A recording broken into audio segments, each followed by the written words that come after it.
subscribe and share SWA News.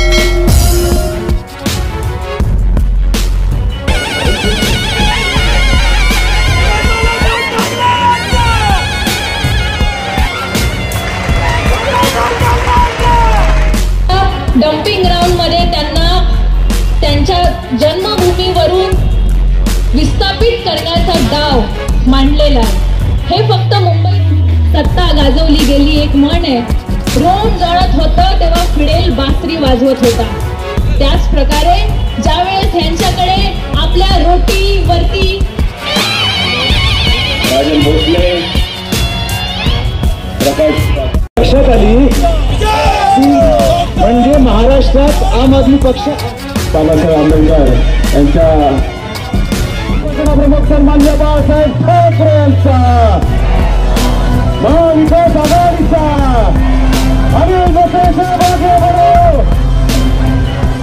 आज विजयी सभा झाली असं म्हटलं तर वावगं ठरणार नाही। शिक्कामोर्तब झालेला आहे।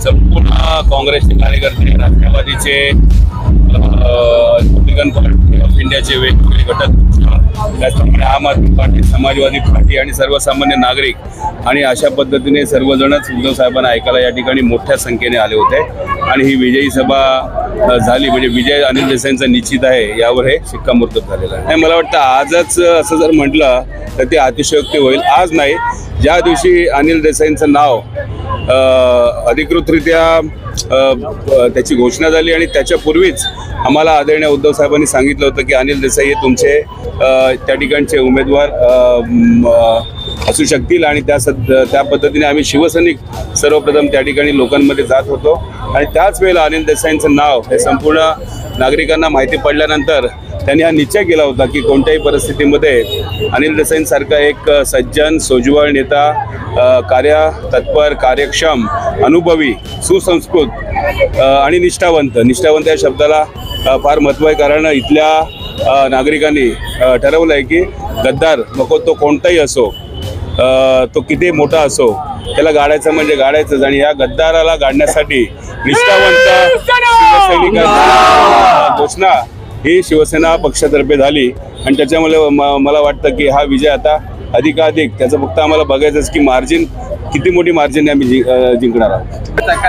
आता बघा, हा विषय जो आहे हा सातत्याने लोकांच्या पुढे येत आहे। संविधान हे वाचवणं किंवा संविधानाचं रक्षण करणं हे प्रत्येक नागरिकाचं कर्तव्य आहे। कारण संविधानाने अनेक अधिकार हे सर्वसामान्य नागरिकांना दिलेले आहेत आणि लोकांच्या मनामध्ये एक भीती निर्माण झालेली आहे। ही राजकीय परिस्थिती आणि जे नाचलेलं राजकारण जर आपण बघितलं तर संविधान काय, इथला प्रत्येक नागरिक आणि ही लोकशाही जी आहे ती धोक्यामध्ये आहे। लोकशाहीची हत्या ही करण्याचा प्रयत्न ह्या नालायकांनी केलेला आहे। लोकांना आता माहिती पडलं आहे की या ठिकाणी लोकशाही ही संपुष्टात येऊन पारतंत्र्यामध्ये आपण जातोय की का, अशा पद्धतीची नागरिकांमध्ये भावना असल्या कारणामुळे या देशामध्ये स्वातंत्र्य मिळवण्यासाठी अनेकांनी आपल्या प्राणांचं बलिदान दिलेलं आहे। मला वाटतं ती पुन्हा वेळ येऊ नये याची काळजी या निवडणुकीमध्ये इथले मतदार घेतील। काय सांगा? नाही, कुणाचा जन्म 14 एप्रिलला झाला म्हणजे तो काय संविधानाचं रक्षण करता होऊ शकत नाही किंवा कोणी धनुष्यबाण हातामध्ये घेतला म्हणजे तो राम होऊ शकत नाही। त्याच्यासाठी सत्वशीलता लागते, त्याच्यासाठी ते चारित्र्य लागतं, त्याच्यासाठी ते सद्गुण लागतात, त्याच्यासाठी विवेक लागतो आणि मला वाटतं या गद्दारांकडे त्या कोणत्याही पद्धतीने विवेक नाही आहे, सत्वशीलता नाही आहे, निष्ठावंतते नाही आहेत आणि दिलेल्या वचनाला जागणार नाही आहेत। 10 वर्षामध्ये कोणतंही ठोस काम लोकांसाठी करण्याची अपेक्षा असताना लोकांना फक्त चुना लावण्याचं काम केलं आहे। अनेक फसवाफसवीचे उद्योग केलेले आहेत, अनेकांना पर्सनली त्रास देण्यात आलेला आहे आणि मला वाटतं या 30 दिवसाच्या काळामध्ये प्रत्येक त्यांनी केलेली जी पाप आहेत ती उघडकीस आल्याशिवाय राहणार नाही। खरं तर सन्माननीय पक्षप्रमुखांनी दक्षिण मध्य मुंबईमध्ये अनिल देसाई साहेबांना उमेदवारी देऊन आमच्या सर्व शिवसैनिकांना आणि महाविकास आघाडीच्या सर्व कार्यकर्त्यांना एक चांगला आनंद देणारा एक क्षण होता आमचा आणि आमची जी निशाणी आहे मशाल ही घरोघरी पोचवायचा आमच्या प्रत्येकाचा मानस होता मग ते कशाही पद्धतीने आपण पोचवायचं. तर ह्या पद्धतीत आम्ही एक शक्कल लढवली आणि हा इलेक्ट्रिक मशाल ही लोकांना दिसणार. म्हणजे आम्ही जो प्रचारात संध्याकाळचा जो प्रचार असो त्याच्यात ही लाईटची आपण मशाल तयार केलेली आहे. म्हणजे दिवसा आपण ही वापरू शकतो आणि संध्याकाळी कुठे आपण गल्ली बोळात जेव्हा फिरू तेव्हा ही लाईट चालवून ही ज्वलनशील अशी मशाल ही आमच्या हातात असणार आहे. आणि ह्या मशालीचा प्रकाश या दक्षिण मध्य मुंबईमध्ये पसरून येणाऱ्या 20 मेला अनिल देसाई साहेबांना हे सर्व महाविकास आघाडीचे सर्व कार्यकर्ते शिवसैनिक पदाधिकारी मोठ्या संख्येने मोठ्या मताधिक्याने निवडून आणतील.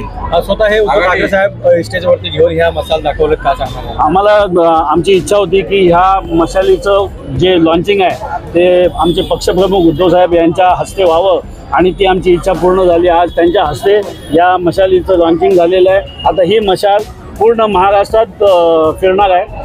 असा आता सध्या आज ही एक मशाल आम्ही एक उद्धव साहेबांच्या हस्ते बनवलेली आहे. पण ज्या ठिकाणी ज्यांची मागणी असेल त्या ठिकाणी आम्ही हा पोहोचवण्याचा प्रयत्न करणार आहोत.